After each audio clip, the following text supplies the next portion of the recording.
Hello friend, जय हिंद। आप सभी का फिर से हमारे इस यूट्यूब चैनल पर स्वागत है।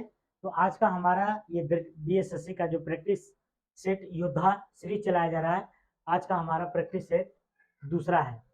इसमें आपको 10,000 प्रश्नों का श्रृंखला मिलेगी। ठीक है, तो इसी तरह से आप लोग लगातार बने रहिए वीडियो में, है ना। काफ़ी अच्छा से डिस्कशन किया जाता है इस चैनल पर। एक बार की देख कर देखिए, और अगर चैनल और ये वीडियो अगर अच्छा लग रहा है तो शेयर करना ना भूलें। ठीक है, तो चलते हैं आज की पहला क्वेश्चन। जैसा कि आप लोग देख रहे होंगे, पहला क्वेश्चन कह रहा है, जैन धर्म का प्रवर्तक ऋषभ देव का उल्लेख कहाँ मिलता है? जैन धर्म के प्रवर्तक कौन थे? ऋषभ देव थे। का उल्लेख कहाँ मिलता है? ऋग्वेद में, यथर्वेद में, भूपत ब्राह्मण में, इनमें से कोई नहीं।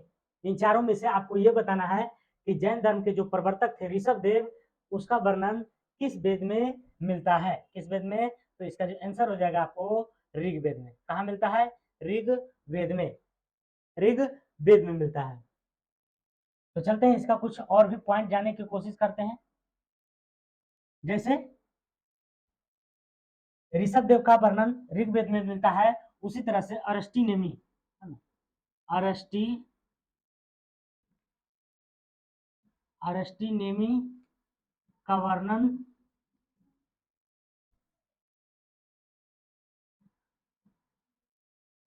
भी ऋग्वेद में मिलता है।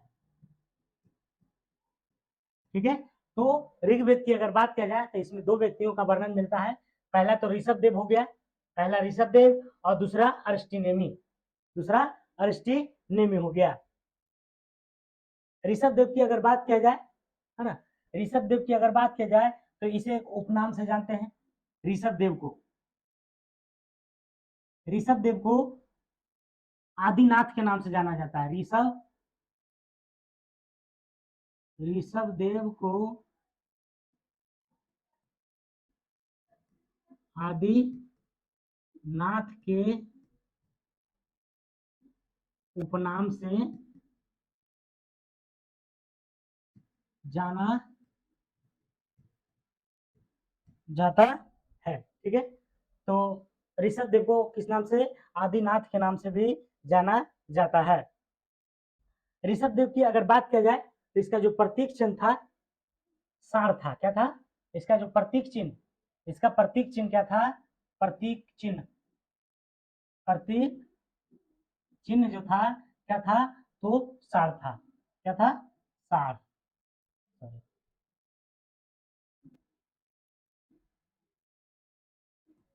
ठीक है, तो ऋषभ देव के प्रतीक चिन्ह अगर पूछे तो क्या था?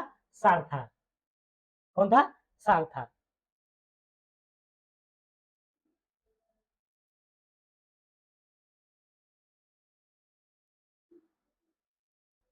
और अरष्टी नेमी की अगर बात किया जाए, किसकी? अरष्टी नेमी की, अरष्टी नेमी की, तो अरष्टी नेमी, अरष्टी नेमी, है ना, 22वें तीर्थंकर थे। क्या थे? तो ये जो है 22वें तीर्थंकर थे, 22वें तीर्थंकर थे, है ना। ऋषभ देव की बात किया जाए तो ये प्रथम तीर्थंकर थे, है ना। ऋषभ देव क्या थे? तो प्रथम तीर्थंकर थे। ऋषभ देव प्रथम तीर्थंकर थे।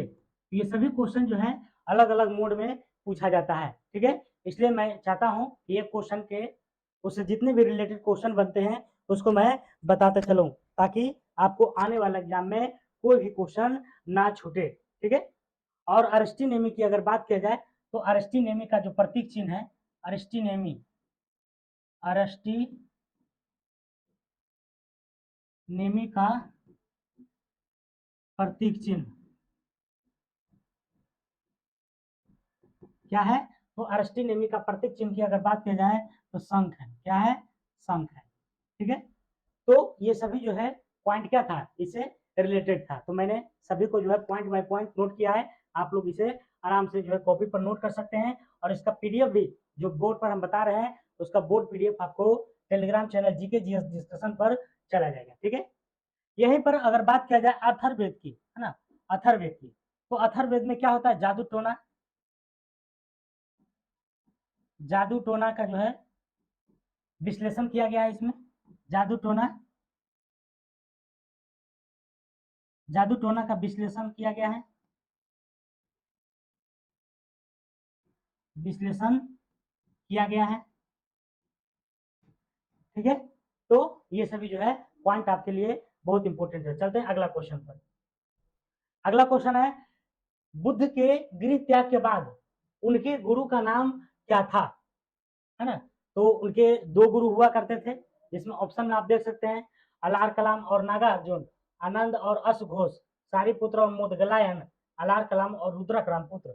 तो बुद्ध जब गृह त्याग की घटना हुई थी, तब जो है वह कितने गुरुओं से परिचित हुए थे, कितने गुरु से परिचित हुए थे, ये क्वेश्चन पूछा जा रहा है।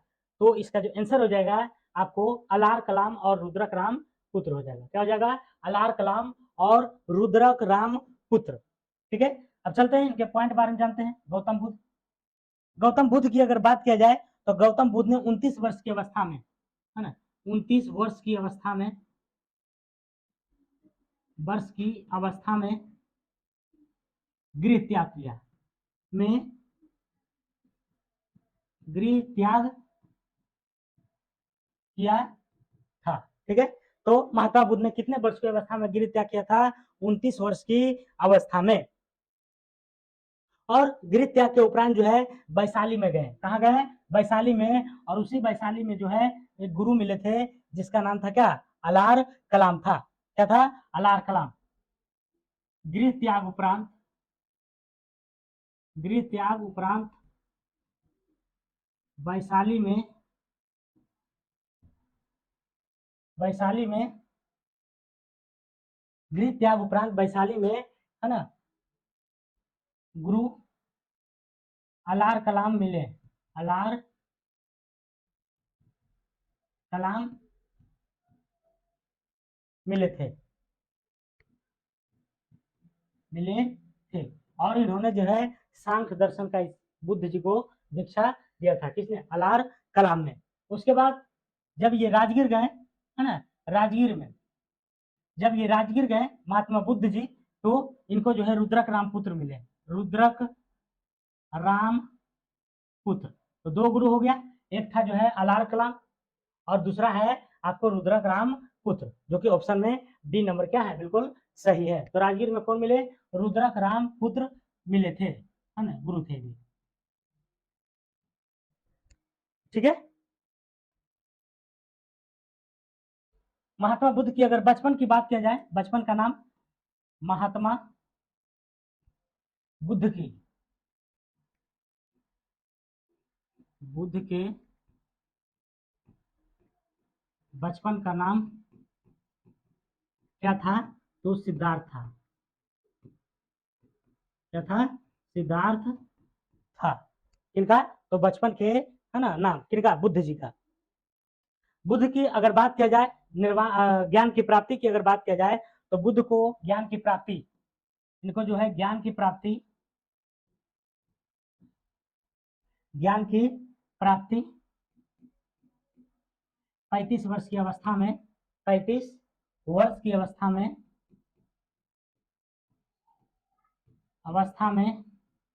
है ना, निरंजना नदी के तट पर, कौन सी, निरंजना, ये सब क्वेश्चन पूछता है, निरंजना नदी के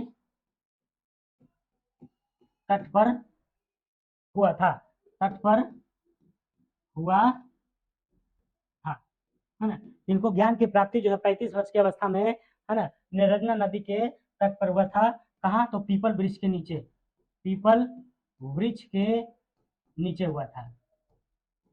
कहाँ हुआ था, तो पीपल वृक्ष के नीचे हुआ था, ठीक है। पूर्णिमा के दिन, कब हुआ था, तो पूर्णिमा के दिन। और बुद्ध की अगर बात किया जाए, तब बुद्ध ने अपना प्रथम उपदेश, बुद्ध ने अपना पहला उपदेश, है ना, सारनाथ में दिया था।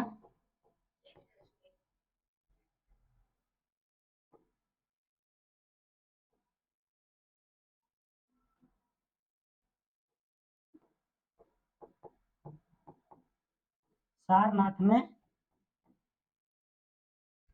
अपने 5 मित्रों के, अपने 5 मित्रों को दिया था। कितने मित्रों को दिया था? तो 5 मित्रों को दिया था। ठीक है, तो इस घटना को, घटना पूछता है कि बुद्ध के पहला जो उपदेश दिया था उस घटना का क्या नाम है? तो इस घटना का नाम जो है प्रथम उपदेश, प्रथम उपदेश की घटना को धर्म चक्र प्रवर्तन, धर्म चक्र प्रवर्तन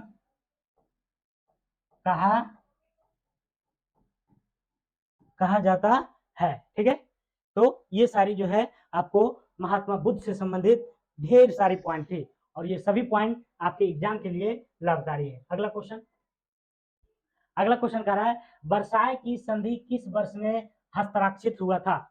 वर्साय की संधि किस वर्ष में हस्ताक्षरित हुआ था? 1933, 1919, 1940, 1921।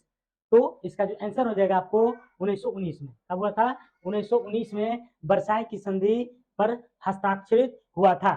और ये हस्ताक्षरित करने वाला आखिर था कौन? हस्ताक्षरित करने वाला आखिर कौन था? तो अगर बात किया जाए प्रथम विश्व युद्ध की, प्रथम विश्व युद्ध की, प्रथम विश्व युद्ध की, प्रथम विश्व युद्ध की अगर बात करें तो ये कब हुआ था? 1914 से लेकर के 1918 तक, 1918 तक हुआ था।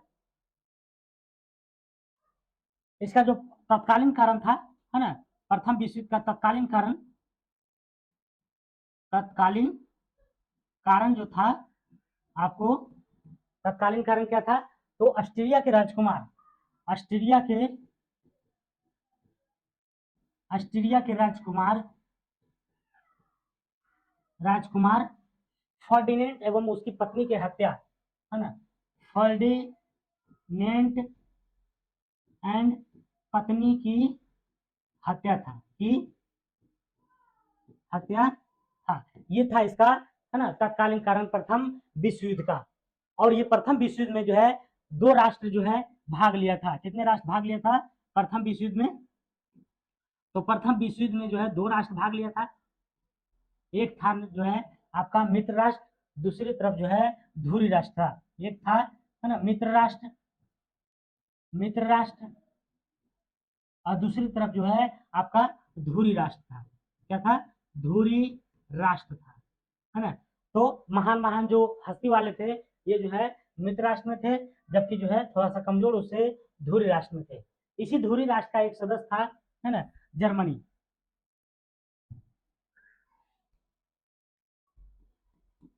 धुरी राष्ट्र के देश जर्मनी, जर्मनी ने जो है, जर्मनी जो है क्या हुआ था? तो हार गया था। जर्मनी हार गया था, हार गया था। और इसी हार के बाद, जो है, हार के बाद जर्मनी ने एक पेपर पर सिग्नेचर किया,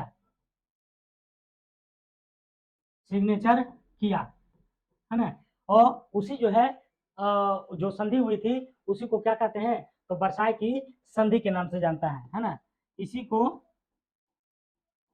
को वर्साय की संधि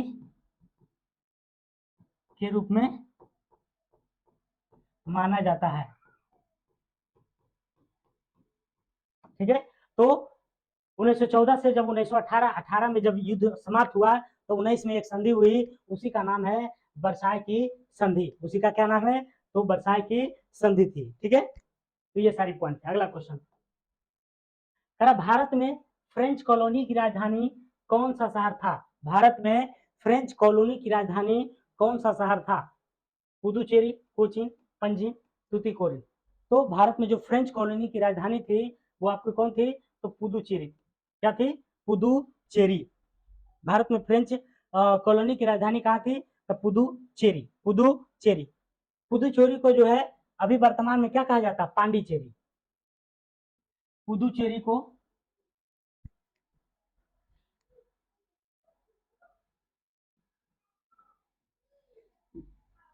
पुदुचेरी को पांडिचेरी के नाम से जाना जाता है। पुदुचेरी की अगर बात किया जाए तो फ्रांसीसियो ने इसे जो है अपना मुख्यालय 1701 ईस्वी में बनाया था, है ना। 1701 ईस्वी में फ्रांसीसियो ने फ्रांसीसियो ने अपना हेडक्वार्टर बनाया था। ठीक है, तो 1701 ईस्वी में जो है पुदुचेरी को फ्रांसीसियो ने क्या बनाया था? अपना मुख्यालय बनाया था। ठीक है, आगे पॉइंट चलते हैं। अगला क्वेश्चन, निम्नलिखित में से अबू धाबी किसकी राजधानी है? अबू धाबी संयुक्त अरब अमीरात, नीदरलैंड, इटली, दक्षिण कोरिया, किसकी है बताइएगा। तो ये जो अबू धाबी है किसकी राजधानी है? तो संयुक्त अरब अमीरात की। इसको शॉर्ट में हम लोग UAE और ई भी कहते हैं। UAE संयुक्त अरब अमीरात, संयुक्त अरब अमीरात, अर्थात आंसर क्या हो जाएगा? संयुक्त अरब अमीरात की जो राजधानी है वह क्या है? अबू धाबी है। क्या है? अबू धाबी है। इसकी अगर मुद्रा की बात किया जाए, है ना, इसकी मुद्रा की अगर बात करें, मुद्रा की, तो मुद्रा जो है आपका दिरहम है। क्या है? तो मुद्रा है दिरहम हो जाता है। UAE कैसे बना? तो UAE का जो निर्माण हुआ था, छह, है ना, UAE के जो निर्माण हुआ था 6 रियासतों को मिलाकर हुआ था। 6 रियासतों को मिलाकर हुआ था, मिलाकर हुआ था। इसलिए तो 6 रियासतों को मिलाकर UAE, यूनाइटेड, है ना, संयुक्त अरब अमीरात, यूनाइटेड अरब अमीरात, मतलब संयुक्त अरब अमीरात का जो निर्माण हुआ था आपको कितने? तो 6 रियासतों को मिलाकर किया गया था, है ना। कब किया गया था? तो मिलाकर जो हुआ था ये 1971 ईस्वी में। कब हुआ था? 1971 में। तो UAE कब बना था? 1971 में। इटली, इटली की अगर बात किया जाए, है ना, इटली की अगर बात करें तो इटली की राजधानी रोम हो जाएगा। इटली की राजधानी क्या हो जाएगा? इटली की राजधानी रोम हो जाएगा। इटली की राजधानी कहाँ हो जाएगी? रोम हो जाएगी। नीदरलैंड, है ना, नीदरलैंड की अगर बात किया जाए, है ना, तो नीदरलैंड की राजधानी जो हो जाएगी राज राज देके सुनना देते हैं। तो नीदरलैंड की जो राजधानी था एम अम्स्टर्डम था। एम अम्स्टर्डम, अम्स्टर्डम, है ना। नीदरलैंड की राजधानी कहाँ था? एम अम्स्टर्डम था। एक पॉइंट आप जाने की, है ना, जानिएगा कि अंतर्राष्ट्रीय न्यायालय, अंतर्राष्ट्रीय न्यायालय, अंतर्राष्ट्रीय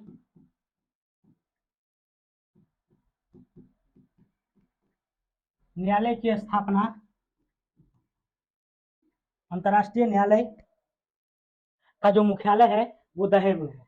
कि मुख्यालय कहाँ है? हेडक्वार्टर कहाँ है? तो दहेग में। ठीक है, अगला क्वेश्चन, अगला क्वेश्चन है भारतीय रिजर्व बैंक की स्थापना कब हुई थी?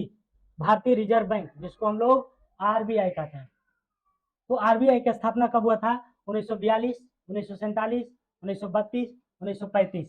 तो ये काफी अच्छा क्वेश्चन है और आपको लगाने लायक भी क्वेश्चन है। तो बताइएगा कि भारतीय रिजर्व बैंक की स्थापना कब हुई थी? तो इसकी स्थापना हुआ था 1935 में। 1935 में। अब इसके पीछे में थोड़ा रोचक कहानी जानने की कोशिश करते हैं कि आखिर RBI है क्या, इसकी स्थापना कब हुई थी, किस अधिनियम के तहत हुआ था। तो चलते हैं। RBI की जो स्थापना हुई थी, RBI की स्थापना जो हुई थी 1934 के अधिनियम से हुई थी। 1934 के अधिनियम से, अधिनियम से, है ना, कब हुई थी? तो 1935 में, 1935 में। ठीक है, तो आरबीआई की जो स्थापना हुआ था, अधिनियम अगर पूछे तो 1934, और स्थापना अगर पूछे तो 34 के तहत कब हुआ था? 1935 ईस्वी में। आरबीआई की अगर बात किया जाए तो प्रथम बार में कितनी पूंजी लेकर के खड़ा हुआ था? तो आरबीआई आरबीआई जो है अपनी जो है 5 करोड़ पूंजी, 5 करोड़, है ना, पूंजी के साथ, पूंजी के साथ, है ना, खड़ा हुआ था, खड़ा हुआ था। ठीक है, तो कितने करोड़ रुपया से?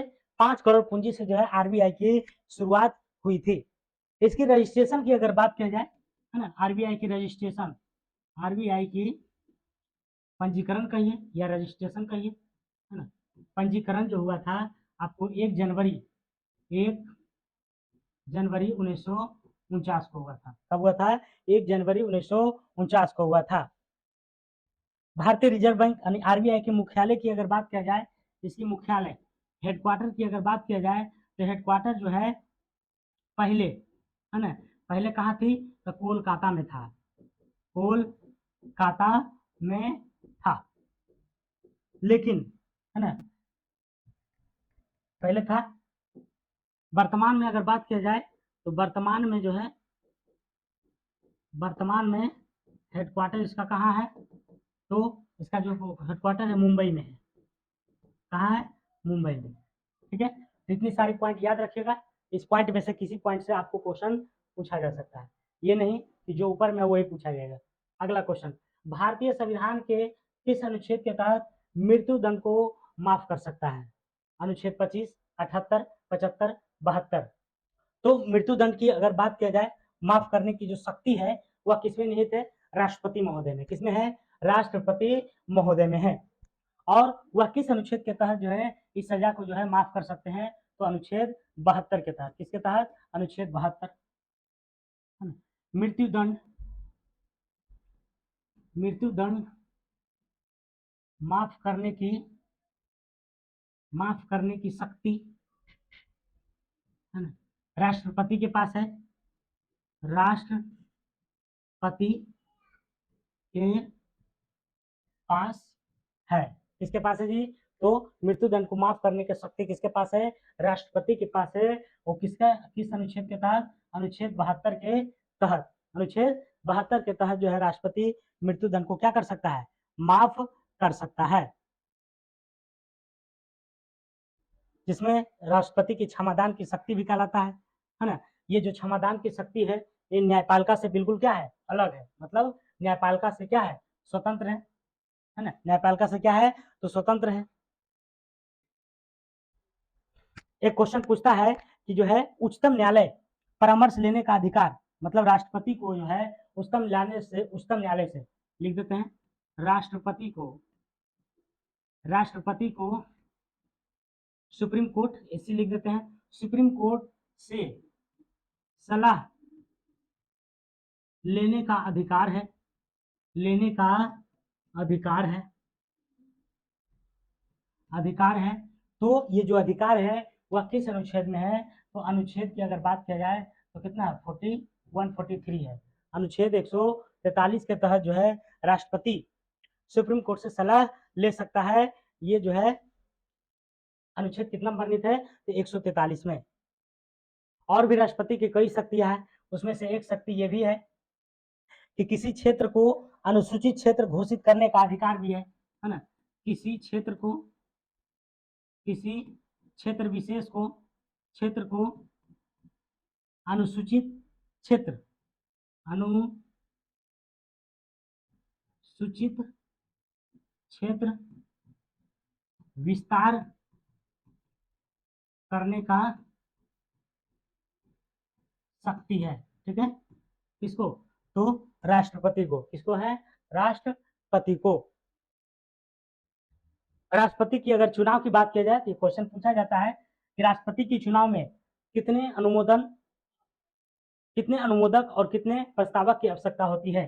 तो राष्ट्रपति के चुनाव में, राष्ट्रपति के चुनाव में 50 अनुमोदक एवं 50 प्रस्तावक होना चाहिए। ठीक है, तभी जो है राष्ट्रपति के जो है पद के लिए नामांकन हो सकता है, अन्यथा बिल्कुल नहीं। ठीक है, और इसकी जो जमानत राशि होती है ना, जमानत जो राशि होती है राष्ट्रपति का, जमानत राशि है ना, वह कुल वोट का 1/6% होती है। 1/6% राशि 1/6% होती है कुल का, है ना, कुल वैध मत का, कुल वैध मत का। ठीक है, और इसकी जमानत राशि की अगर बात किया जाए तो कितनी होती है? 15,000। कितनी होती है? 15,000। ठीक है, तो ये सारी पॉइंट जो है काफी सुंदर है।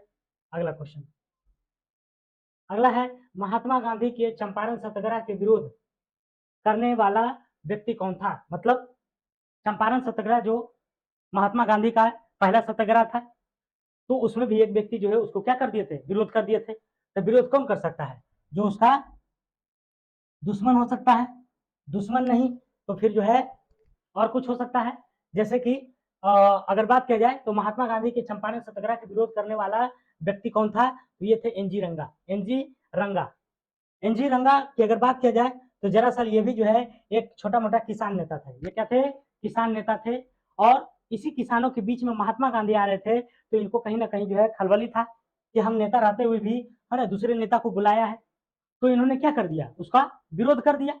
तो महात्मा गांधी का एकमात्र व्यक्ति कौन था जिसने चंपारण सत्याग्रह का विरोध करने वाला था? तो वो कौन था? एनजी रंगा था। एनजी रंगा था। काफी इंपोर्टेंट क्वेश्चन है और काफी अच्छा है, डीपली भी है।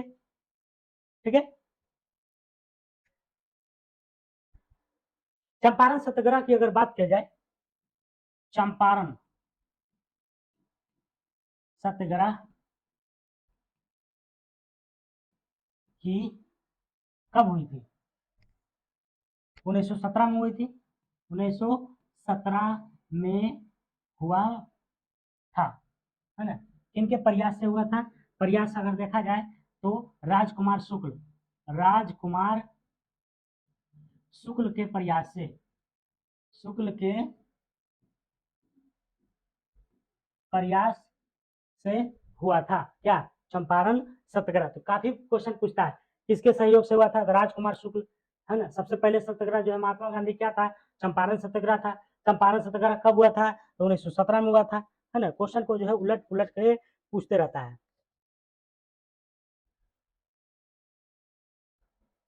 चंपारण सत्याग्रह की अगर बात किया जाए तो वहां एक वाइस गवर्नर थे। कौन थे? चंपारण सत्याग्रह में, चंपारण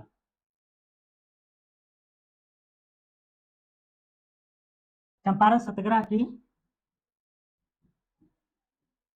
की, है ना, वाइस वाइस गवर्नर की अगर बात किया जाए, गवर्नर कौन थे? तो वाइस गवर्नर इसका कौन थे? वाइस गवर्नर थे आपको, है ना, एडवर्ड गेट थे। कौन थे?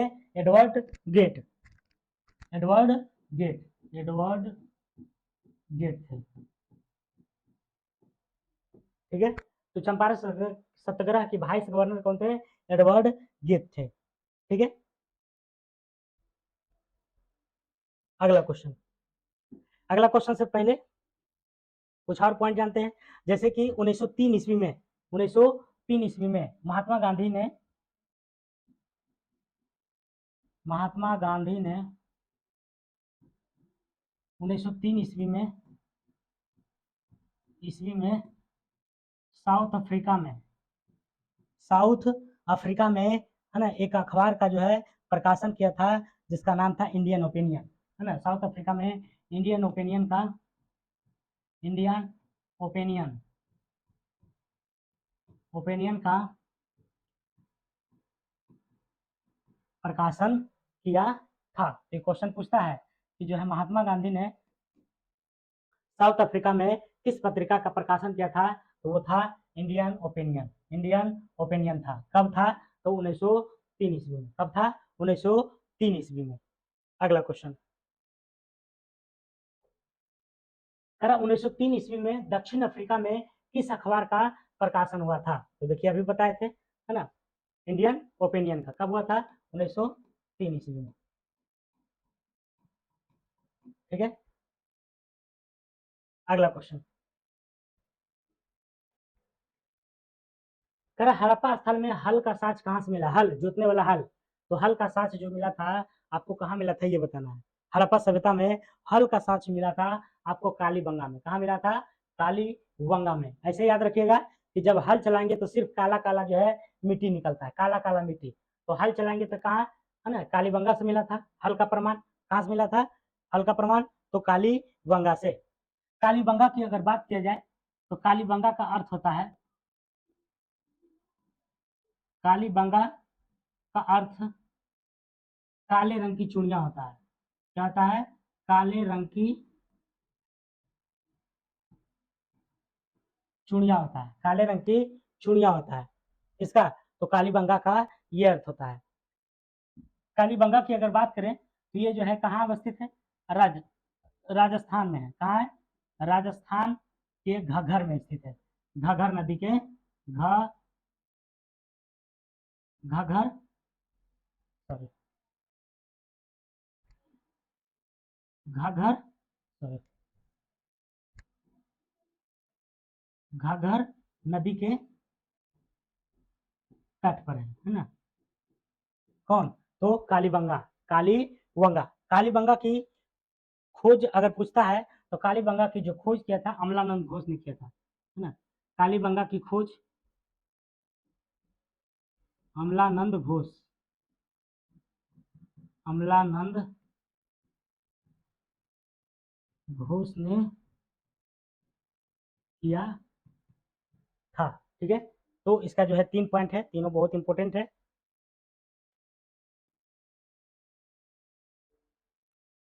कालीबंगा की अगर बात किया जाए तो यहाँ से भूकंप का भी सबूत मिला है। भूकंप का साक्ष्य कहिए, सबूत कहिए, साक्ष्य मिला है कालीबंगा से। ठीक है, चावल का सबूत कहाँ से मिला? तो हड़प्पा से। चावल का साक्ष्य हड़प्पा से। चावल का साक्ष्य कहाँ मिला था? हड़प्पा से। धान की भूसी, है ना, धान की भूसी रंगपुर से मिला था। धान की भूसी कहाँ से मिला था? तो रंगपुर से। ठीक है, तो ये सारी पॉइंट थी। अगला क्वेश्चन, केकड़ा किस प्रजाति के अंतर्गत आते हैं? केकड़ा, तो केकड़ा किसके अंतर्गत आते हैं? मोलास्का, निडेरिया, आर्थ्रोपोडा, प्लाटीलेमिथेंस, है ना। तो किसके अंतर्गत जो है केकड़ा आता है? केकड़ा, जिसको गांव घर में कीकोड़ा बोलते हैं, है ना, तो केकड़ा जो है किस प्रजाति के अंतर्गत आते हैं? केकड़ा। तो इसका जो आंसर हो जाएगा आपको, है ना, प्लाटीलेमिथेंस। प्लाटीलेमिथेंस प्रजाति के अंतर्गत आते हैं कौन? केकड़ा।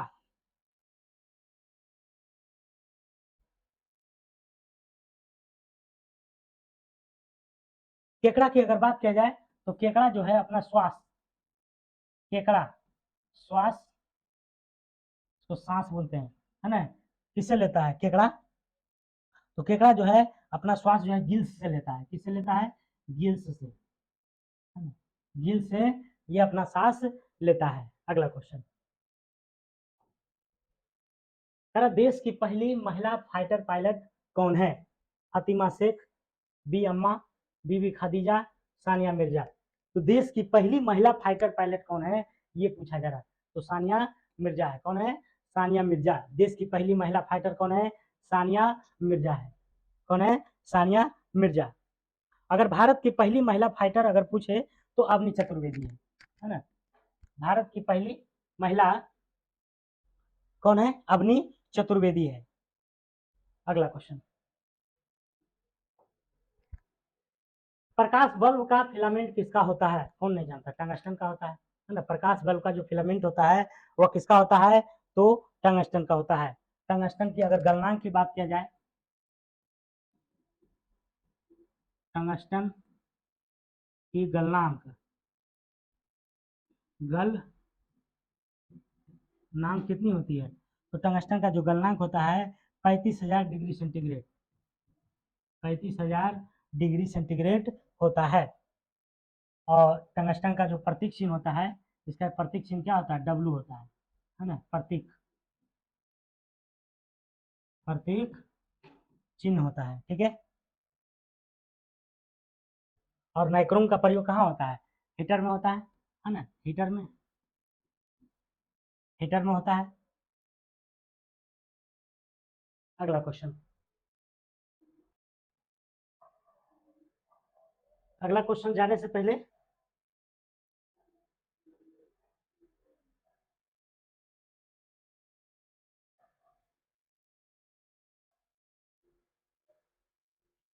हाँ, 12 नंबर क्वेश्चन में थोड़ा सा मिस्टेक हुआ था। देश की पहली महिला फाइटर, देश की पहली महिला फाइटर है ना, तो पहली महिला ये मुस्लिम में हो जाएगी, क्या हो जाएगी, मुस्लिम में। यहाँ पर लिख लीजिएगा मुस्लिम में। तो मुस्लिम में कौन है, सानिया मिर्जा। जबकि अगर देश में अगर देखा जाए तो अवनी चतुर्वेदी है। देश में अपना भारत में है ना पहला महिला अवनी चतुर्वेदी है, ठीक है। तो ये था इसका।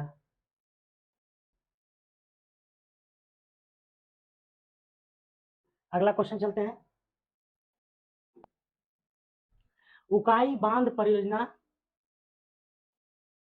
उकाई बांध परियोजना किस नदी पर स्थित है। तो उकाई बांध जो परियोजना है वह किस नदी पर स्थित है, उकाई बांध परियोजना। तो उकाई बांध परियोजना की अगर बात किया जाए तो यह किस पर है, ताप्ती नदी पर। किस पर है, ताप्ती नदी पर स्थित है। उकाई बांध की अगर बात किया जाए तो यह सूरत के तापी जिला में स्थित है। उकाई बांध सूरत के, सूरत के तापी जिला में स्थित है, ठीक है। इसी पर जो है उसका नाम क्या रखा गया, ताप्ती रखा गया है। उसी तरह से अगर देखा जाए मेटूर बांध कहाँ है, मेटूर बांध है ना किस नदी पर है, तो ये जो है कावेरी नदी पर है, कावेरी नदी पर है। मेटूर बांध किस नदी पर है, तो कावेरी नदी पर है। पोंग बांध अगर पूछे किस नदी पर है, पोंग बांध, सब क्वेश्चन पूछता है। पोंग बांध, तो पोंग बांध हो जाएगा आपको ब्यास नदी पर, ब्यास नदी पर हो जाएगा।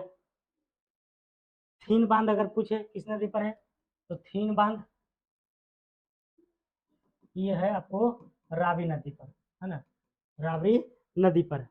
अलमाटी बांध अगर पूछे तब, अलमाटी बांध अगर पूछे तो ये किस पर हो जाएगा, आपको कृष्णा पर हो जाएगा। किस पर हो जाएगा, कृष्णा पर।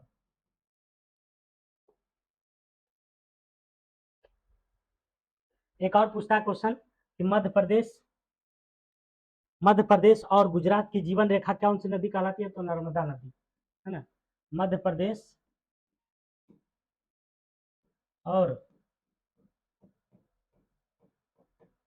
गुजरात की जीवन रेखा, जीवन रेखा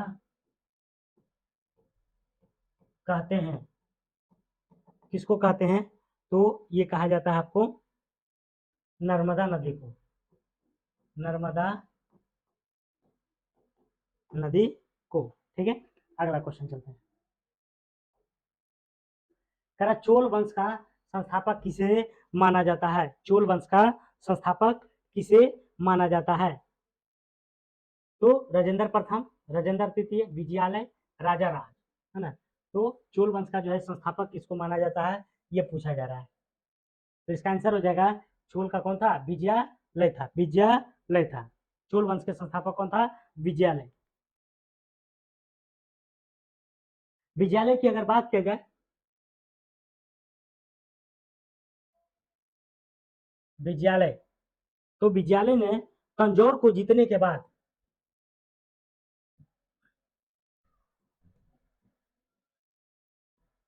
के जीतने के बाद इसने एक उपाधि धारण किया था जिसको कहते हैं नर केसरी की उपाधि। नर केसरी की उपाधि धारण किया था। ठीक है। और विजयालय ने तंजौर को अपनी राजधानी बनाया था, है ना, इसको जो है राजधानी बनाया था, राजधानी बनाया था। क्या बना था? राजधानी। यह जो तंजौर था पहले जो है पांड्य शासकों के हाथ में था, जिसे छीन करके विजयालय ने उसको क्या बनाया? राजधानी बनाया। अगला क्वेश्चन,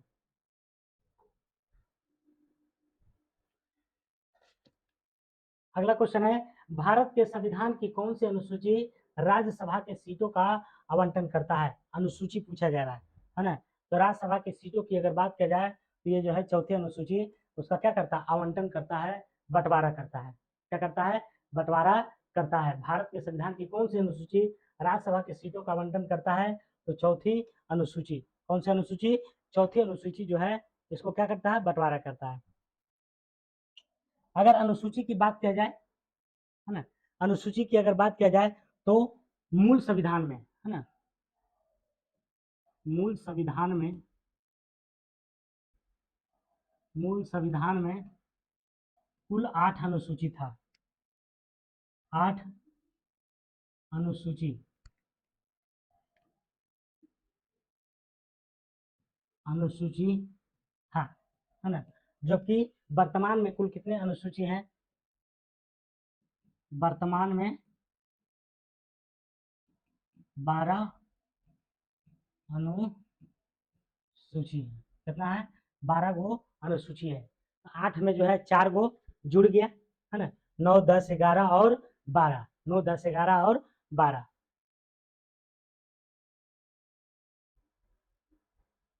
छठी अनुसूची की अगर बात की जाए तो छठी अनुसूची में जो है असम, मेघालय, त्रिपुरा, इसका फॉर्मूला होता है एटीएम स्क्वायर।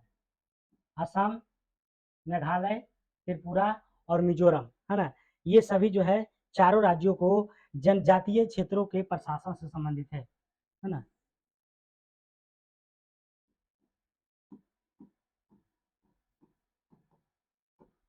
जनजातीय क्षेत्रों के प्रशासन से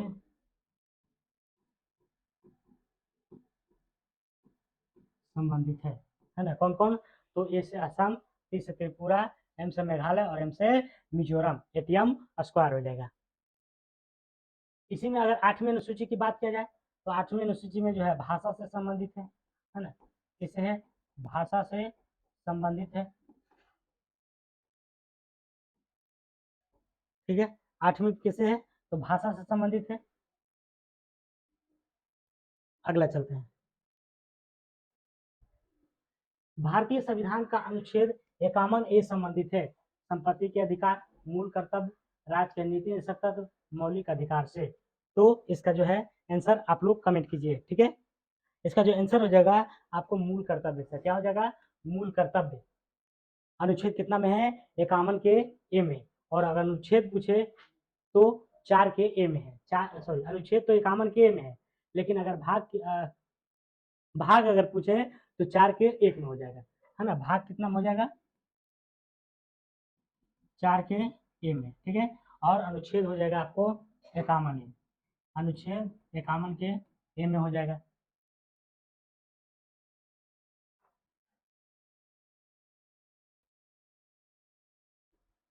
ये 4 का ए और 51 का के जो है, ये जो है ना, 42वां संविधान संशोधन, 42वां संविधान संशोधन 1976 के द्वारा जोड़ा गया था। ठीक है। इसमें तो 42वें संविधान संशोधन 1976 के द्वारा, है ना, इसे जोड़ा गया था। अगर बात किया जाए मूल कर्तव्य की, तो मूल कर्तव्य, मूल कर्तव्य को, मूल कर्तव्य को सरदार स्वर्ण सिंह समिति, सरदार स्वर्ण सिंह समिति के सिफारिश पर, समिति के सिफारिश पर 10 मूल कर्तव्य, 10 मूल कर्तव्य को जोड़ा गया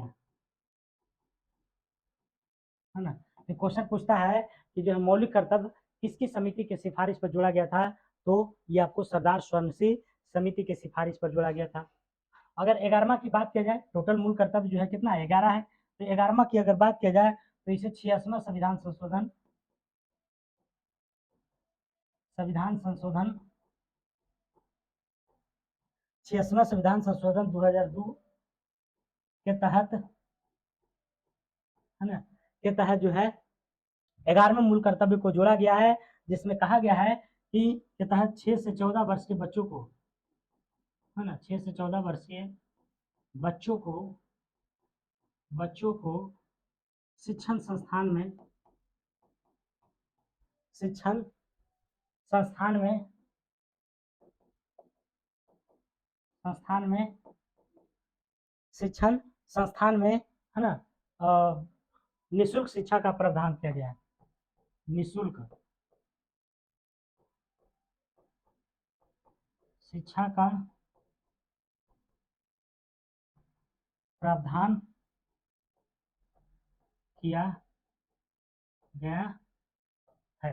ठीक है, तो निःशुल्क शिक्षा का प्रावधान 86वें संविधान संशोधन 2002 के तहत किया गया, जिसमें जो है 6 से 14 वर्ष के बच्चों को निःशुल्क शिक्षा दिया था। तो टोटल वर्तमान में कितने हो गया, 11 हो गया। कितना हो गया, 11। अगला क्वेश्चन,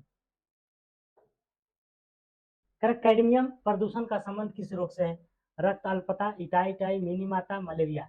तो ये जो कैडमियम प्रदूषण से होता है, ये इटाई टाई होता है। क्या होता है, इटाई इटाई रोग होता है। कैडमियम की अगर बात किया जाए तो कैडमियम जो है एक जल प्रदूषण बीमारी है ना। कैडमियम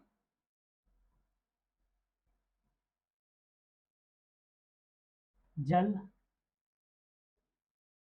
प्रदूषक क्या है, एक बीमारी है जिसे जो है कारखानों से भारी मात्रा में अपशिष्ट मात्रा में प्रवाहित किया जाता है, जिसका उपयोग सिंचाई, मछली पालन etc में किया जाता है ना।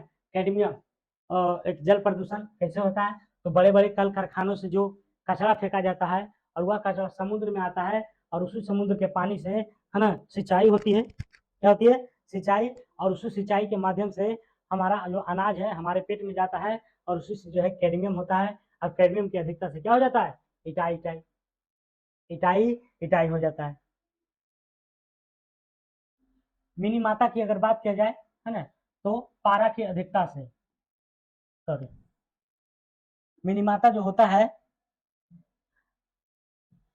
ना, मिनी माता जो रोग होता है वह पारा के अधिकता से, पारा के अधिकता से होता है, पारा के अधिकता से होता है। ठीक है, मलेरिया, मलेरिया भी जो है आपको प्रोटोजोआ से होता है ना। प्लाज्मोडियम, प्लाज्मोडियम, प्लाज्मोडियम नामक प्रोटोजोआ से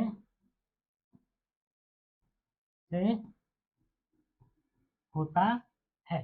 ठीक है, प्लाज्मोडियम नामक प्रोटोजोआ से होता है। रक्त अल्पता की अगर बात करें तो खून की कमी से होता है ना, खून की कमी से। ठीक है, अगला क्वेश्चन,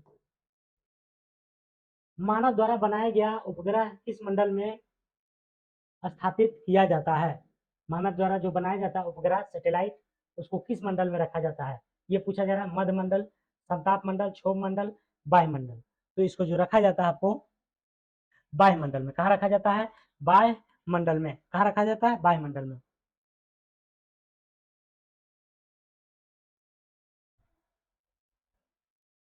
संताप की अगर बात किया जाए है ना, तो संताप मंडल में ही जो है वायुयान उड़ान भरते हैं, वायुयान उड़ान भरते हैं है ना, वायुयान उड़ान भरते हैं। तो वायुयान जो है किस मंडल में है, संताप मंडल में। क्षोभ मंडल की अगर बात किया जाए तो इसमें मौसमी घटना होती है ना, मौसमी घटना जैसे वर्षा हो गया, आंधी हो गया, तूफान हो गया, ये सब किसमें होती है, मौसमी घटना में होता है। अगला क्वेश्चन, शिवाजी मुगलों के कैद से भागने के समय कौन से नगर में छिपे थे। तो शिवाजी जो है जब भागे थे तो वो आगरा में छिपे थे। कहाँ छिपे थे, आगरा में। कहाँ छिपे थे, आगरा में। शिवाजी की अगर बात किया जाए है ना, तो औरंगजेब ने शिवाजी को शिवाजी को 1666 ईस्वी में कैद किया था, और वह जो है नगर से भाग गया था और आगरा में जाकर क्या हुए थे, छुप गए थे, है ना। कैसे गिरफ्तार हुए थे, तब पुरंदर की संधि हुआ था 1665 में। पुरंदर की पुरंदर की संधि 1665 में हुआ था, 1665 में हुआ था, ठीक है। और उसी में जो है शिवाजी गए थे अपने बेटे के साथ, और उसी में जो है शिवाजी को क्या कर लिया था, कैद कर लिया गया था। एक क्वेश्चन और है, शिवाजी ने शिवाजी ने मुगलों को मुगलों के मुख्य व्यापारिक केंद्र मुख्य व्यापारिक केंद्र है ना, सूरत को सूरत को है ना लूट लिया गया था। सूरत को क्या किया गया था, लूट लिया गया था।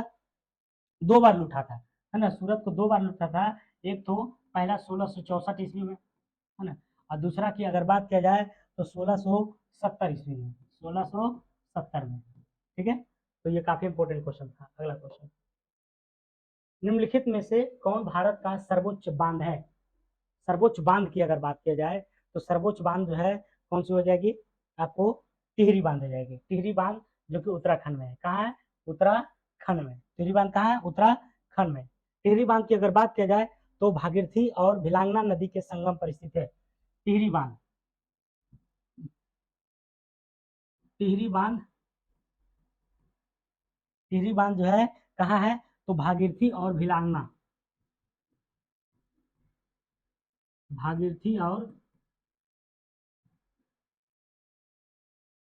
भागीरथी और भिलांगना के संगम पर है, संगम पर है, ठीक है। भाखड़ा बांध की अगर बात की जाए तो ये जो भाखड़ा बांध है ये जो है विश्व की सबसे ऊंची गुरुत्वीय बांध है। विश्व की सबसे ऊंची गुरुत्वीय बांध है, ठीक है। हीराकुंड आपको जो है महानदी पर है, महानदी, और कहाँ है, ये उड़ीसा में।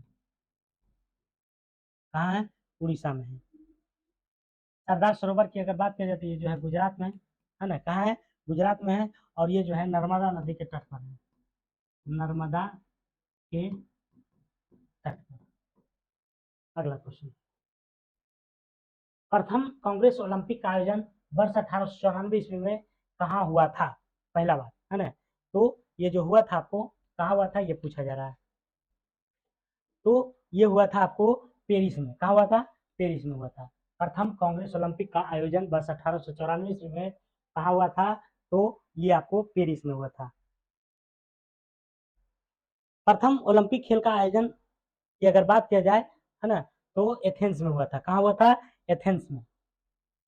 एथेंस में प्रथम, ये कांग्रेस ओलंपिक है, ठीक है। कांग्रेस लग जाएगा तो ये कांग्रेस वाला जो है 1894 में हुआ था। कब हुआ था, 1894 में। लेकिन अगर पूछे कि प्रथम ओलंपिक खेल का आयोजन, प्रथम ओलंपिक खेल का आयोजन अगर पूछे तो ये जो है कब हुआ था, आपको 1896 ईस्वी में हुआ था, 1896 में, 1896 में, ठीक है। कहाँ हुआ था, तो एथेंस में, एथेंस में हुआ था। कहाँ हुआ था, एथेंस में हुआ था। और भारतीय ओलंपिक संघ, ओलंपिक संघ की स्थापना है ना 1927 में हुआ था, 27 में, ठीक है। इसके प्रथम अध्यक्ष थे, प्रथम अध्यक्ष की अगर बात किया जाए तो कौन थे, सर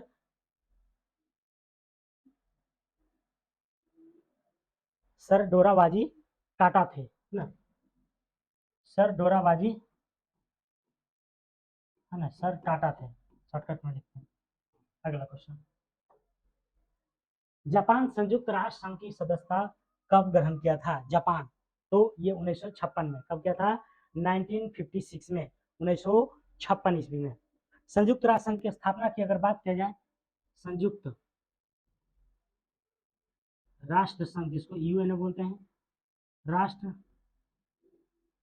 संघ की स्थापना है ना, ये कब हुआ था, तो 24 अक्टूबर 1945 को हुआ था। कब हुआ था, 1945 में, कब हुआ था, 24 अक्टूबर 1945 में हुआ था। और भारत इसका सदस्य जो है 30 अक्टूबर 1945 को बना था। भारत इसका सदस्य, भारत भारत इसका सदस्य है ना, भारत इसका सदस्य 30 अक्टूबर 1945 को, 30 अक्टूबर 1945 को बना था। 24 अच्छो 30 मतलब 6 दिन बाद जो है भारत इसका सदस्य बन गया था। वर्तमान में अगर देखा जाए तो यूएनओ की सदस्यों की संख्या जो है ना 193 है।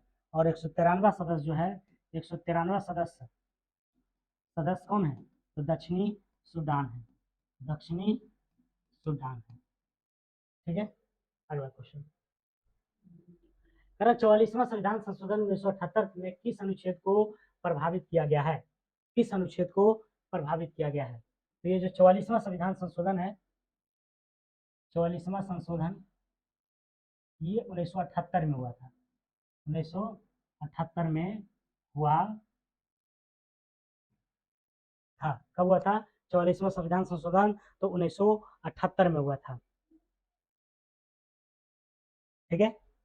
44वां संविधान संशोधन द्वारा लोकसभा एवं विधानसभा का कार्यकाल 6 वर्ष से घटाकर 5 वर्ष कर दिया गया था। इसी संशोधन के तहत है ना, संशोधन के तहत लोकसभा है ना और विधानसभा की जो कार्यकाल होती है, कार्यकाल होती है उसको 6 वर्ष से घटाकर 6 वर्ष से घटाकर है ना कितना कर दिया, 5 वर्ष कर दिया गया था, 5 वर्ष कर दिया है ना, कितना वर्ष कर दिया था, 5 वर्ष कर दिया था, ठीक है।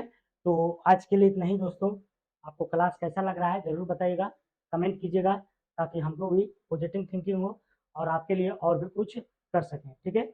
तो आज के लिए इतना ही दोस्तों, जय हिंद, जय भारत। इसका पीडीएफ आप टेलीग्राम चैनल पर प्राप्त कर सकते हैं। टेलीग्राम चैनल का नाम है GK GS डिस्कशन। धन्यवाद।